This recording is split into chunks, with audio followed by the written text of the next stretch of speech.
So you're thinking it's time to start a team, or you're thinking maybe that's the next step.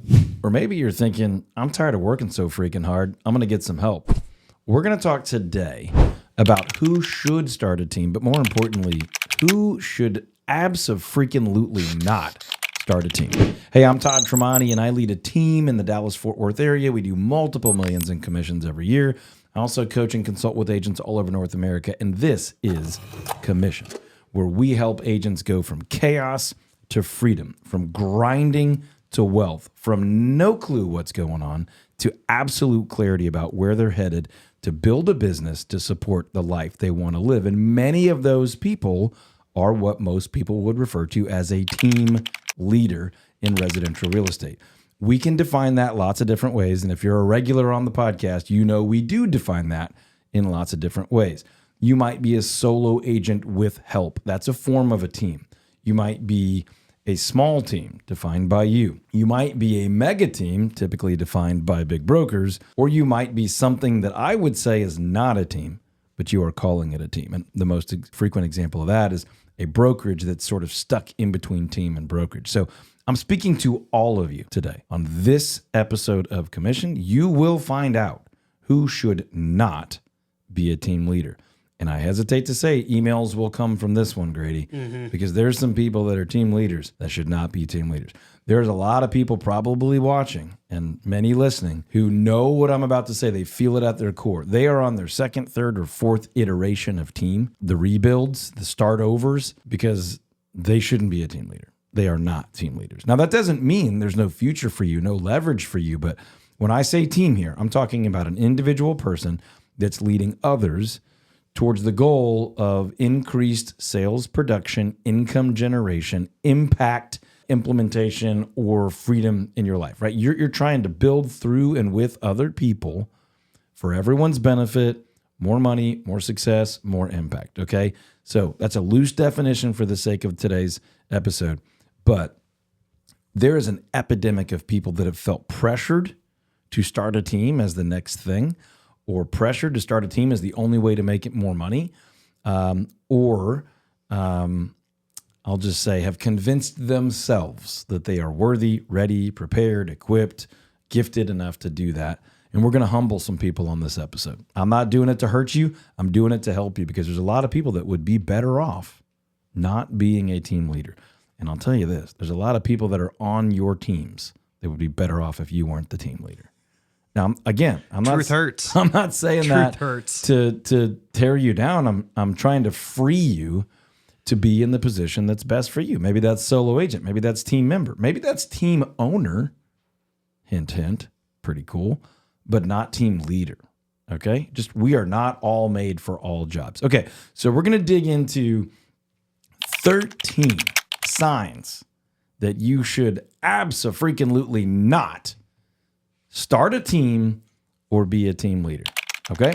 Number one, you think that leadership is a reward for high production. Now, what I mean by that is, I've been a top producer, so I get to now have other people do the work for me. I get to be a leader now. I get the next level title. I'm going up the ladder. If that's how you're thinking, there's a very good chance you should not be a team leader. And the reason for that is they're two totally different jobs. They're two totally different roles, skill sets, positions of influence, authority, and work. The tasks are different. The mentality is different. And we're going to get into that with the rest of the list. But just because you were a successful or productive, those are two different things, by the way. I know a lot of people that sell a lot of houses. I would not call them successful. Their life stinks and their income's terrible, and they generally turn into bad people.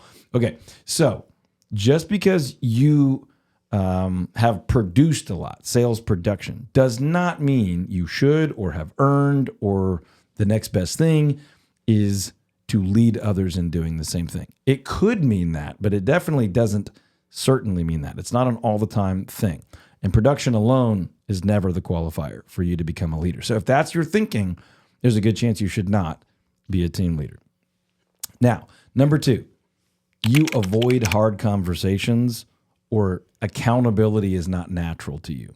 Okay, by the way, this is one of my personal weaknesses in leadership. I don't mind a hard conversation, but regular recurring accountability is just not a great gift of mine. And guess what, Grady? I'm not the team leader of my own team. I was for a while, and I knew that was one of my weaknesses, and I had to go higher for that. And so I am the team owner, but we have a team leader because that person is responsible for those things. Doesn't mean we're perfect at it, but that person is responsible for it. So that's a whole nother conversation later. But number 2 is you avoid hard conversations or accountability. If that's your instinct, and that doesn't mean you're a bad, terrible person. It just means you wouldn't be a good team leader. Am I making sense here? I think it was our last episode that I talked about, do the thing you already know to do. And for team leaders, one of those things is have more hard conversations. You need to go address that. Just do it. Yeah, this is totally like a strengths and weaknesses conversation of it's okay if your strengths don't point you towards this. Yeah. Let's find the thing that your strengths do point to and go excel at that. Go work in your area of fascination. Don't force it. Money. Yep. Forcing it's going to serve somebody poorly. Exactly. Okay. Number 3, you want a team so you can work a lot less. Okay, that's dangerous thinking and also just kind of faulty. Dangerous because at least in the early years, you are not going to work any less. Maybe forever. You're going to work differently. Okay, you may no longer be the top producing agent on your team. You may not take all the listings. You may not make every marketing decision. You may not be the only person that ever can spend any money or make a decision. That's good. That's good growth. But the idea that you're going to work a lot less or you're going to delegate everything and sit on the beach all the time, that's a delusion, at least for a while. Could you grow from solo agent or some version of that to team leader to team owner that's no longer actively involved in the operations? You could. It's rare. We have coached people to that place. I don't choose to be all the way out of the business in that way, but I've already said on this episode, I do have a team leader that operates the day-to-day leadership aspects of the team. Now, I just want to pause for a second before we get to the other 10 on our list and just tell you, if this is already kind of hitting you between the eyes or in the heart, there's a link somewhere near this video or audio where you can get 15 minutes on my schedule with me, and we can just talk about where you are in your progression as a business owner, whether it's solo, team, brokerage, whatever, and we can talk about what are likely to be the wisest next steps for you. Totally for free, with no obligation, no credit card needed whatsoever. I enjoy those conversations. As long as I have time availability, I'll give you 15 to 20 minutes of my time to figure out where you are and where you maybe want to go next. If you want to talk about coaching or mastermind or events and things like that, I'm happy to do that. But I'm also happy to give you 15 to 20 minutes of my time to talk about where you are, whether you should be a team leader, what would be a wise next implementation or growth stretch for you. So click the link near this video or this audio and grab 15 minutes on my calendar at no charge whatsoever. Okay, number 4, you do not mentor others well, or you don't enjoy mentoring others. Either one of those is basically a disqualifier. So you might mentor other people well, like you're a pretty good teacher, but you don't enjoy it. Okay, don't do that then. You might just be bad at it, even if you do enjoy it. Well, don't do that either. Okay, so if mentorship isn't something that you kind of get fired up about, like I want to transfer what I know, I want to lead and guide other people to less pain than I went through or to more freedom and more success. I want to see their lives open up and expand and have impact and income and joy and accomplishment. If that's just not kind of part of your wiring, it's okay. You're not a terrible person, but you'd probably be a terrible team leader. Okay, and I keep sounding really negative on purpose. There's just a bunch of bad team leaders out there, and it's not going well for their team members or them. So I call it being ethically selfish. Do what's best for you. It's usually best for others too. And if the best thing for you, I think, is to use your God-given gifts and abilities, you might call those just your natural gifts and abilities, or the things you really like, or the things that fire you up or motivate you, or are your passion, however you want to say that. But if mentorship isn't one of those things, you should not be a team leader, because that's going to be part of being a team leader. Even if you build a team of people with a ton of experience, you're still going to need to guide them through their careers. Okay, number 5, if you're inconsistent with your own schedule and your own habits, please don't guide the schedule and habits of others. Please don't step into leadership of others if you're not leading yourself well. Pause for effect. Please don't try to lead others if you can't yet lead yourself well. Now, if you desire to be a leader of others, a team leader or whatever, step one is to learn to lead yourself well. I think we've done an episode a while back on like the cadence of self-leadership. And I go over my personal kind of philosophy of devote daily, withdraw weekly, migrate monthly, and abandon annually, which is not original to me. I learned it from my pastor. I've applied it to real estate and team ownership. So I have some specifics on it. Go find that episode. But if you don't do what you want others to do well for yourself, if you can't lead yourself, then please don't try to lead others. If you're going to ask people to show up day in and day out and you just can't do that yourself, probably a bad idea. Now, I'm going to get into something in a minute that's going to sound like a slight contradiction to that, and I will explain. But if you're inconsistent with your own schedule or habits, please don't be a team leader. Okay, number 6. If you resent meetings, systems, or structure, if you hate meetings, systems, or structure, if your skin crawls when the idea of meetings, systems, and structure come up, hint, it's not going to go well for you as a team leader. And by the way, if you want a team without meetings, systems, or structure, you will not have a team, or you will not have a team for very long. Hate to be direct with you. No, I don't. I do not hate to be direct with you. I hate that you might not enjoy hearing that, but I'm happy to tell you the truth. Number 7, you want more income, but not more responsibility. This comes with phrases like, I'm going to make a bunch of money off of my agents. That mentality. That's dumb. Don't do that. It's not going to go well for you. It's not going to go well for them, right? If you want more income, but not more responsibility, meaning I want people to make money for me, but I don't want to have a lot of responsibility for them. I don't want to be burdened by their success. I don't want to have to pour into them. I don't want to occasionally be inconvenienced by standing in the gap for them, feeling sense of responsibility and ownership over their career and their success. Hey, don't be a team leader. It's okay. There's other options. I've been laughing to myself this whole time, and I can hear myself like breathing behind the mic when I'm laughing, because every single one of these, I'm like, no, do not lead. Yeah, do not lead, and that's okay. But if I had a leader that had these qualities, it'd be like, wait, why are you? How did you? And by the way, You'll have to help me stay on track of my numbers. And I don't know if I didn't introduce Grady Dill, Director of Real Estate Growth Systems. What's up? If you've been around the podcast for a while, you know that he chimes in, keeps me honest, but he also helps me coach and consult and run our mastermind for agents all over North America. And he's done that for a long time. Just we're not trying to beat you up, but how many team leaders have you run into that this is like a description of them? We're saying 13 things that disqualify you from being a team leader. Now, all of us are going to struggle with maybe one or two of these. Sure. We're okay at it, or we recognize that this isn't our strength, so we hire for it or we account for it. But nobody's perfect. I am obviously aware of that. I'm not perfect. This is not like I'm not the antithesis of this, but these are clear indicators that you should likely not be a team leader. Okay, number 8.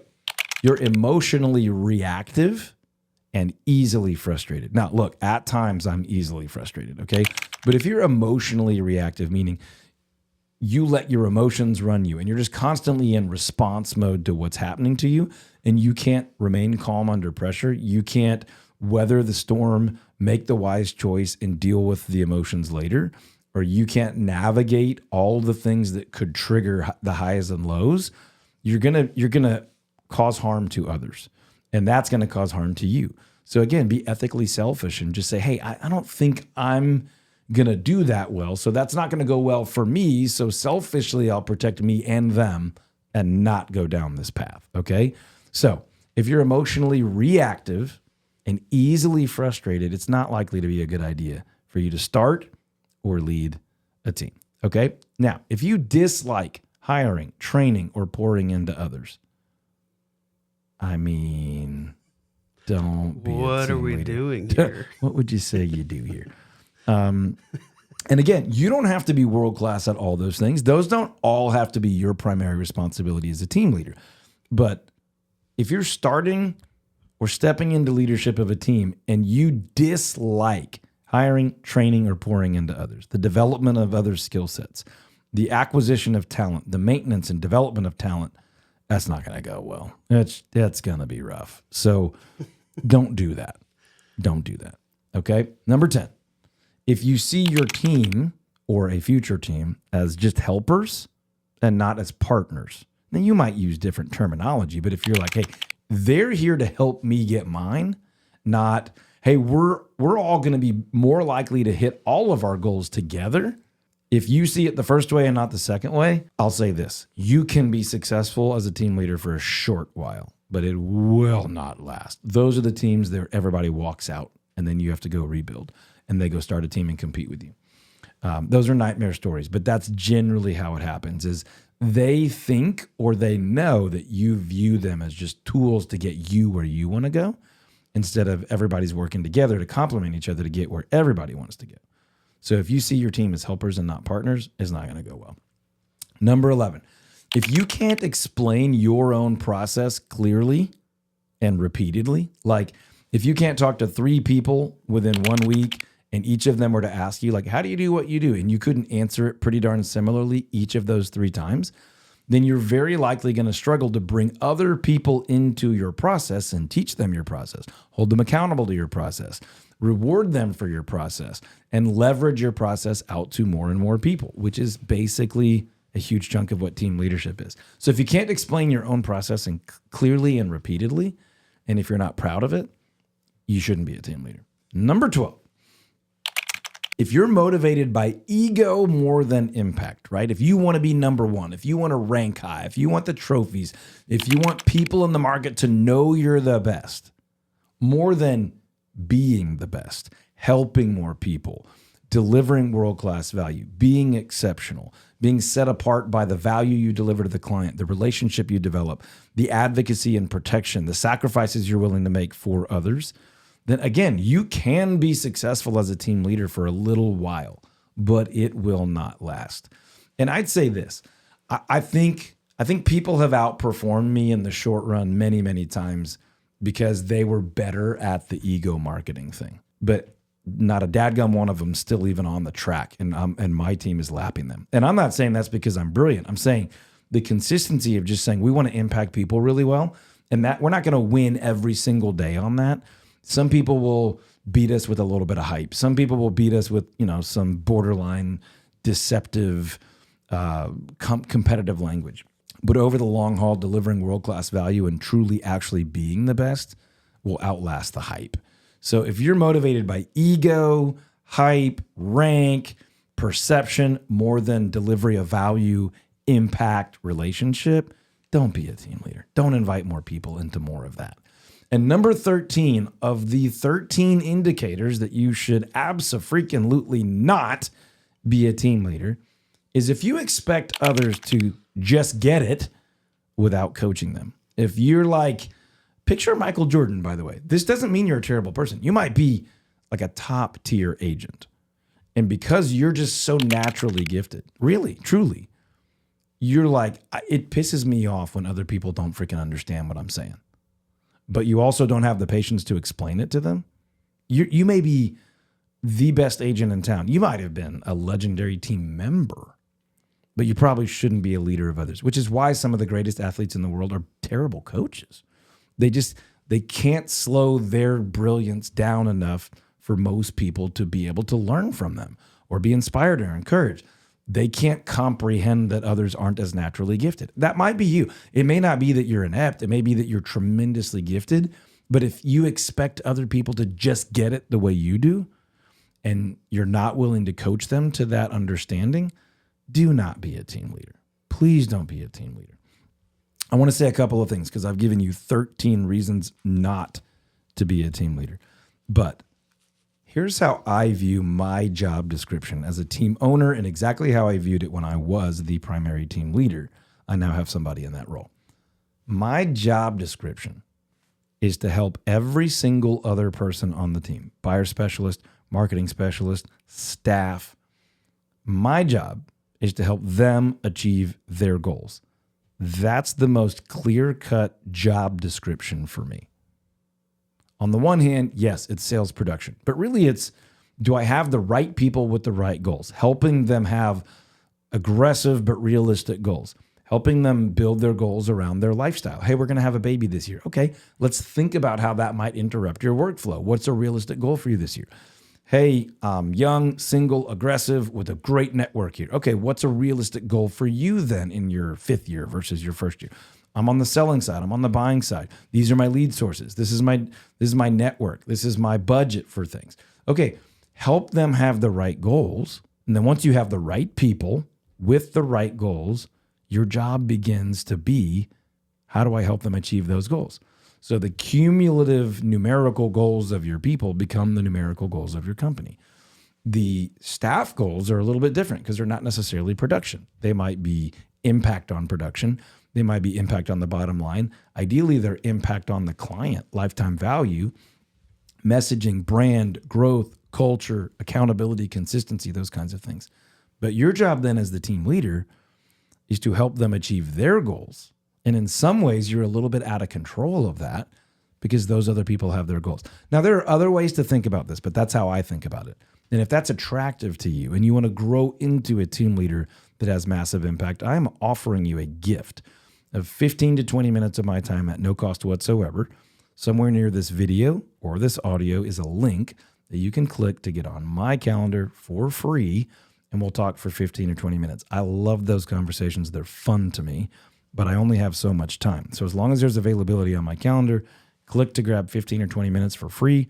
We'll talk about your opportunity as a team leader, you growing as a team leader, you hiring a team leader, or you choosing to not be in the team environment and figure out a better fit for you. If you want to talk about coaching, consulting, mastermind, event attendance, private coaching, VIP days, whatever, we can talk about that. Of course, if you're the right fit, I'd be happy to connect on that. But I am also happy to give you 15 minutes to see where you are, where maybe you are headed or ought to be headed, and to help you get some clarity around your future to get out of that chaos and into the freedom that you're probably desiring as you think about starting or scaling a team. Now, if you're one of the people that after listening to these 13 items is like, okay, well, I shouldn't be a team leader, grab 15 minutes of my time. Let's talk about where you should be. Should you be on a team? Should you be solo? Should you be solo with help? Should we look at virtual help, technology support? Should you maybe be an owner but not an operator? For a lot of people, that's tremendously exciting. So let's jump on a chat and talk about that. Click the link near this video or audio, grab 15 minutes. I'd be happy to help you with that. But here's the deal. I'm not here to tear you down and tell you you shouldn't be a team leader. You don't deserve it. You're not wired right. Most people are not wired to be a leader of a residential real estate team. Well, that's true of every job. Most people shouldn't be bank tellers. Most people shouldn't be CEOs of multinational corporations. Unique roles require unique people with unique gifts. Our industry just happens to be plagued. And I'm not blaming Gary Keller, and I'm not blaming the Millionaire Real Estate Agent book, and I'm not blaming Keller Williams. But I believe that that is the corner of our industry that this idea came out of, that you always had to grow to the next thing. I think for generations, people were like, I'm a real estate agent. I'll always be a real estate agent. And then Millionaire Real Estate Agent and Keller Williams came out with this great book about the different models in real estate, and it started to feel more like a corporate ladder. Well, maybe I'll go from team member to mega agent office, which is kind of team leader, to maybe like an office owner, to maybe like a regional owner. And so there's this constant progression. And then I want to get to the 7th level, which is to get out of production. Okay, all that's good, but not everybody needs to go up that ladder. We have an agent on our team. I've referenced him on the podcast before. His name's David. And he knew after probably year 2 on our team, this is the job I want to do for the rest of my life. And that's buyer specialist.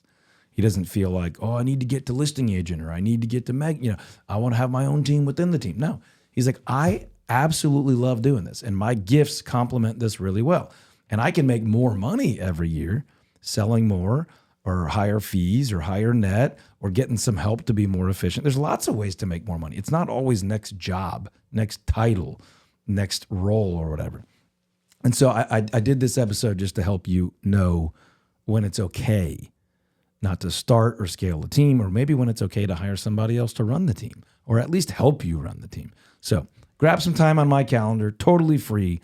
Let's talk about where you are and where you're headed. I'd be thrilled to help you get where your gifts and your abilities have you, and get you out of the chaos and into the freedom, get you out of the grind and into some real wealth building and impact. And I will talk to you on the next episode of Commissioned.